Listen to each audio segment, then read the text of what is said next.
Salut, c'est Nate du montage. Alors je suis en train de faire le montage de cette vidéo là et je viens de me rendre compte que sur tous les rushs de toute la vidéo, le son est mauvais. C'est-à-dire que le micro que j'ai toujours sur moi n'a pas fonctionné.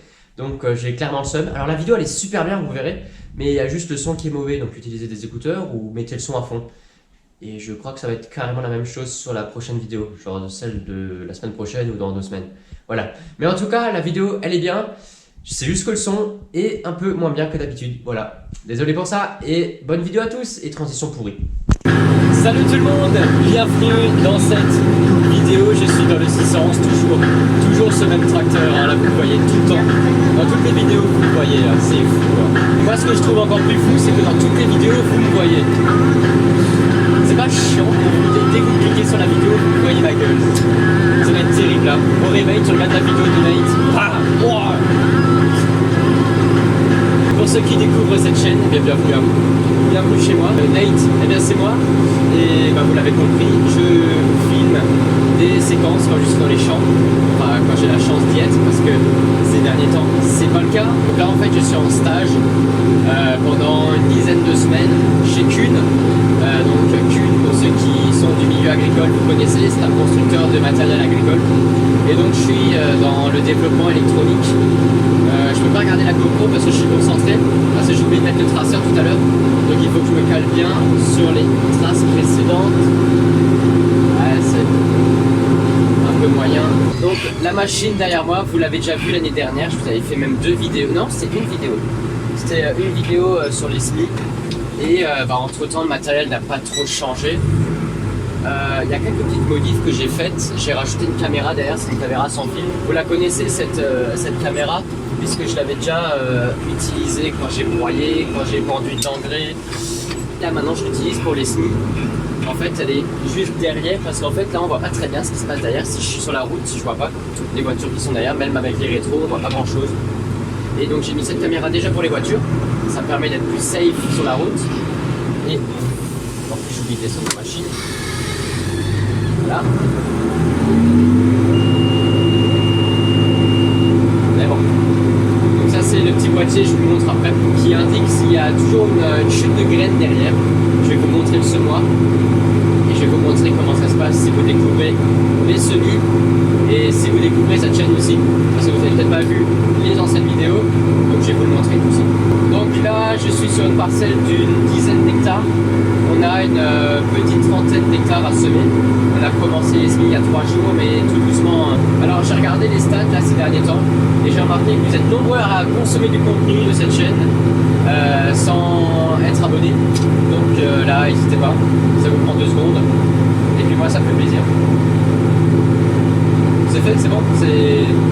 Après je vois. Hein. Là je vois si t'es abonné ou pas. Donc clique sur le bouton, je le vois, je le sais. Donc voilà. Donc là l'objectif, on n'a pas d'aide au guidage, hein, vous le savez.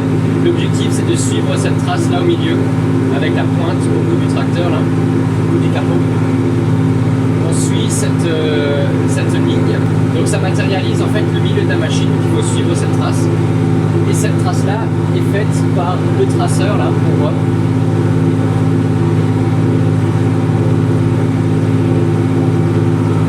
Donc là on a l'écran, on voit pas grand chose. Hein. On a l'écran qui filme derrière ce qui se passe, ce qui permet de voir s'il y a un bourrage et ce qui permet de voir ce qui se passe derrière sans avoir à me retourner toutes les 2 minutes.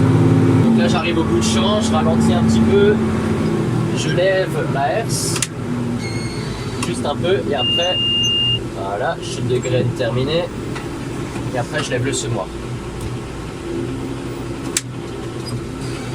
Voilà, je recule.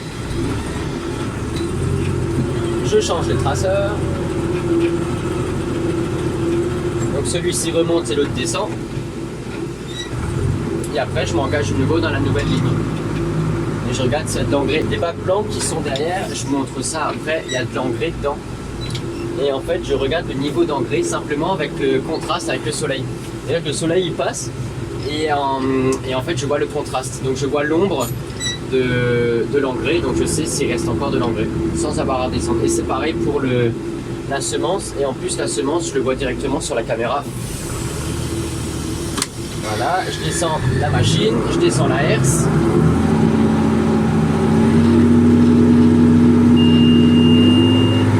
Voilà, c'est bon. Là, ici, il y a de la mauvaise herbe là, qui pousse. Donc, je descends un peu plus la herse volontairement pour que ça dégomme les mauvaises herbes en fait. De toute façon, je vous montre tout après. Promis, après, je m'arrête et je vous montre. J'enlève la poussière. Et en fait, sur cette machine, il y a une herse rotative devant le semoir. On appelle ça un combiné de semis. C'est-à-dire qu'on combine un travail du sol et l'action de semis.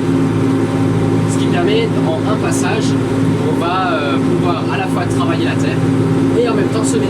Ah, ça chauffe. Putain. Ah, j'ai encore le gyrophare allumé. J'avais encore le gyro allumé. Ça fait une demi-heure que je suis dans les champs, j'ai laissé le gyro. Bien, le 611, je crois que vous commencez à le connaître. Donc là, on est sur une parcelle d'une dizaine d'hectares que vous connaissez. Puisque j'étais là pour labourer, vous m'avez vu labourer ici. C'est ce grand champ là, ce grand champ. Et puis là encore derrière, où c'est carrément dégueulasse. Là ici, ça a été labouré, hein. Et il y a pas mal de repousses de colza. Alors comment ça se fait? Eh bien tout simplement parce qu'avant ici il y avait un champ de colza. Étonnant, non? Il y avait un champ de colza et en fait avec la charrue on n'a pas des rasettes. Les rasettes sur la charrue c'est des petits éléments, c'est des petits socs, des petits éléments de labour en fait qu'on va placer devant le versoir, devant l'ensemble qui permet de labourer. Des petits socs comme ça. Quand il n'y a pas ces rasettes, eh bien les débris végétaux vont être à la surface. La racine là, c'est un pivot, donc ça descend en profondeur. Et le souci c'est qu'en fait, quand j'ai labouré, il était encore assez bien implanté et il a repoussé. Et donc là en fait, par exemple là, il y a une rangée là, une autre rangée, et en fait ça symbolise, ça représente les passages de labour. Voilà, tout simplement. Et donc c'est pas mal de merde. Vous le voyez là, ici c'est super propre. Là derrière moi c'est dégueulasse. Et un peu plus loin là-bas c'est un peu meilleur. Parce que là-bas, papy, il a passé le vibroculteur, là-bas, il a pas fait partout. Parce qu'il a dit, ouais, ça marche pas bien, ça marche pas bien. Le souci, c'est qu'il aurait quand même dû le passer partout. Parce que la différence, elle est quand même notoire entre là où il n'a pas passé et là où il a juste passé la herse. Là, en fait, le travail, c'est juste un passage de labour, passage de charrue, une herse au printemps pour égaliser, et c'est tout. Et ben, ça a bien poussé. Là, ici, le travail, eh bien, on a juste fait le labour que je vous avais filmé. Et ici, le travail apporté, c'est juste un passage de herse au printemps.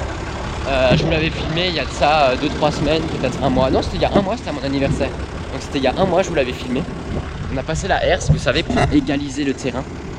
Et donc, là, le travail, la terre, eh bien, elle est super bonne. Vous voyez, il y a quelques petites mottes, mais c'est pas dérangeant. Ce qui nous intéresse, c'est ce qui se passe sous la croûte de battance, là. Là, vous voyez, de la fraîcheur. Il y a de la fraîcheur. C'est plutôt joli. Un peu froid. Ah ouais, la terre elle est trop froide pour semer le maïs. Là, il gèle la nuit il fait 2-3 degrés, parfois il y a même un peu de négatif. Et le maïs il a besoin d'une terre à 12 degrés pour pouvoir se développer. Donc, Inch'Allah, comme on dit. La herse rotative, c'est ces trucs là qui tournent. Ça va aller dans la terre, ça va mélanger tout ça, la terre. Après, on a ce rouleau qui va permettre de casser les mottes. Et après, là, ici, on a le semoir. Là, ici, on a le bac d'engrais. Là. Donc ça, il y a de l'engrais là-dedans. L'engrais descend là, directement dans la ligne de semis. On a les chasse-mottes qui permettent de chasser les débris comme ça là. Voilà, ça dégage les mottes de surface pour avoir une terre très fine en surface là où il y a la ligne de semis. On a le disque semeur, ça s'enfonce dans la terre. Ça tourne. Là ici, on a la réserve de graines. Donc les graines sont aspirées. Elles vont là dans ce disque, elles tournent et après elles chutent. L'aspiration se coupe et elle chute à l'intérieur. Là, elle chute ici. Voilà, là la graine elle tombe là. Là ici on peut mettre du microgranulé, un insecticide.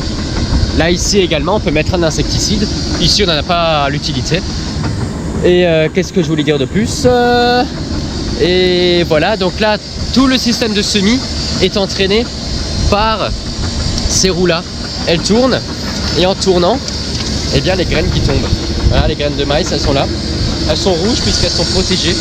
Elles sont protégées avec un fongicide, insecticide et un anti-corbeau. Et la caméra, elle est là. Voilà. Donc elle permet de voir ce qui se passe là à la sortie des éléments. Et là ici, il y a la réserve de microgranulés, l'insecticide qu'on peut mettre. Ici, comme dit, il n'y en a pas l'utilité. On en aura l'utilité à côté de la rivière où on peut avoir des dégâts de topin. Le topin, c'est une sorte de ver là dégueulasse et qui bouffe le maïs, qui font des gros dégâts. Donc là, la caisse devant, les semences. Cette année, les variétés maïs Hippolito, ici KVS, la variété Hippolito, sur ce champ-là. Il y en aura encore ici, maïs Hippolito. En haut, KVS Intelligence. Et sur les terres non irriguées, Pionnier 98-89 Aquamax. Tout ça protégé en force contre le corbeau, Corite. Voilà, force et Corite. Voilà au niveau du semoir. Est-ce que j'ai fait le tour? Ce beau tracteur de 35 ans. Waouh! C'est bon, il a passé les 35 ans maintenant. Il a passé les 35 ans. Waouh! C'est fou! Ah, mais il y a papy qui arrive! Oh! Il y a papy qui arrive. J'étais sûr qu'il allait venir. Eh! J'étais sûr qu'il allait venir. Il y a mon papy qui arrive avec le tracteur, il est anglais. Il va ravitailler, il va dire ja, was ist die gemacht? Alors moi je vais dire ja, ich hab Foto gemacht, no. Bon, en fait, le truc là, c'est comme je discute à la GoPro, mon semi n'est pas tout à fait droit. Faut que je me concentre là, il faut vraiment que je le fasse droit, sinon il va gueuler. Je le connais. Il va te dire ja, was ist die gemacht? Ich habe diese Fuß genommen, ne? Ich hab eine Leihmaschine.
Bien, là on est l'après-midi, on a changé de champ.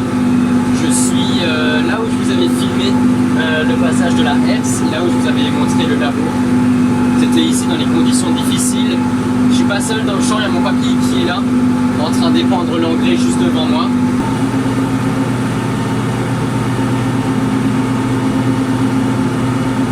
Là mon papy il est en train d'épandre l'engrais avant de semer. Alors pourquoi est-ce qu'on fait ça? Parce qu'en fait, si on laisse de l'engrais à la surface du sol pendant trop longtemps, il risque de s'évaporer. Il est juste là avec l'épandeur.